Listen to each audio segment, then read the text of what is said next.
Une chauve-souris et un pangolin aurait pu être le titre d'un charmant poème chinois plein de sagesse, mais c'est malheureusement à l'origine, selon les scientifiques, de cette épidémie qui a tué plus de 100 000 personnes dans le monde, qui découvrent avec horreur que manger certains animaux peut être dangereux.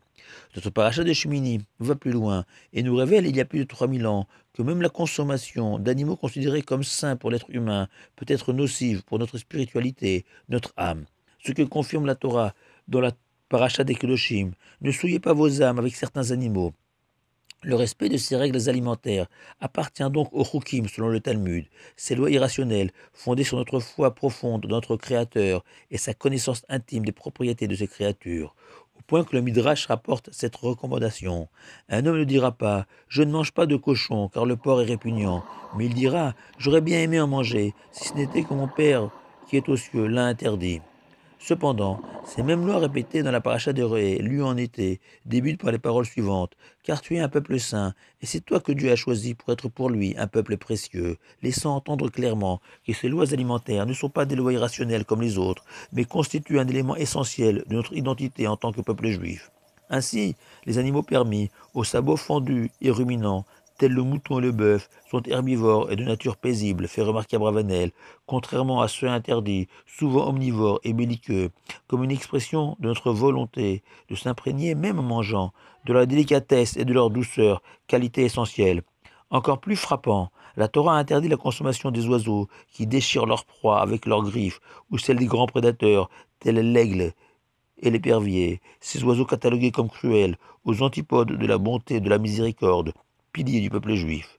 Plus surprenant, la cigogne est interdite. Elle est pourtant appelée la chassidon en hébreu, la généreuse, car le Talmud explique que cet oiseau est connu pour partager sa nourriture avec ses congénères les cigognes. Le Hadmour de Gour s'étonne si c'est ainsi. La cigogne devrait être autorisée.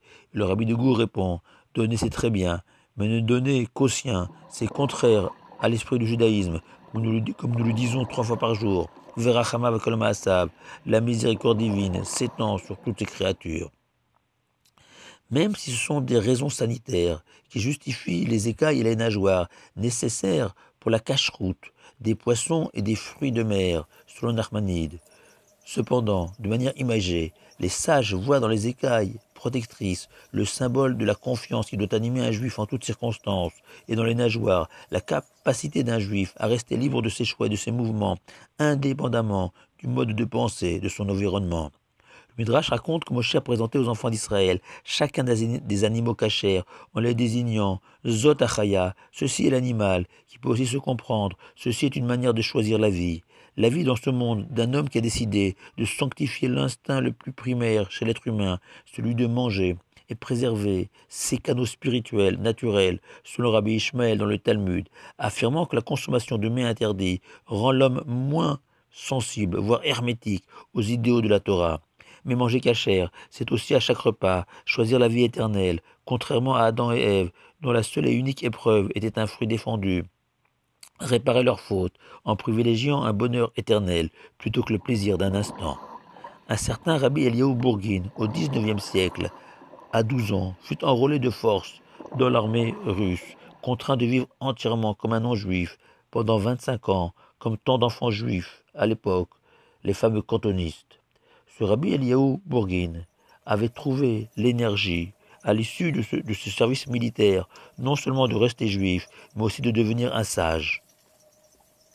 Et quand on l'interrogeait sur son secret, il répondait durant toutes ces années, chaque fois que je me mettais à table, je me suis souvenu du conseil d'un vieux rave.